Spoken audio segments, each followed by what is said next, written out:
মিয়ানমারে গত শুক্রবার ৭.৭ মাত্রার ভয়াবহ ভূমিকম্পের পর এখনও ধ্বংসস্তূপ থেকে অলৌকিকভাবে প্রাণের সন্ধান মিলছে, যা উদ্ধারকর্মীদের রাত দিন অক্লান্ত পরিশ্রমের ফসল। তেমনি বুধবারও ভূমিকম্পের উৎপত্তিস্থল মান্দালাই শহর থেকে এক নারীকে উদ্ধার করেন জরুরি বিভাগের কর্মীরা, যা প্রাকৃতিক দুর্যোগের ৭২ ঘণ্টা পর। এ শহরে অলৌকিকভাবে বৌদ্ধদের মঠের ধ্বংসস্তূপ থেকে এক কিশোরীকে জীবিত বের করতে সক্ষম হয় তারা। ১৩ বছর বয়সী ওই কিশোরী সেখানে পাঠদানে অন্যান্যদের মতো সেদিন অংশ নেয়। গ্রীষ্মকালীন পাঠদানে ৩৫ শিক্ষার্থী অংশ নিয়েছিল।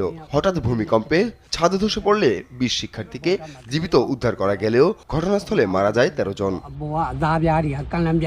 ভূমিকম্পের ৫ দিনের মাথায় মান্দালাই থেকে উদ্ধার হন আরও একজন। সময় বাড়ার সঙ্গে জীবিত পাওয়ার আশা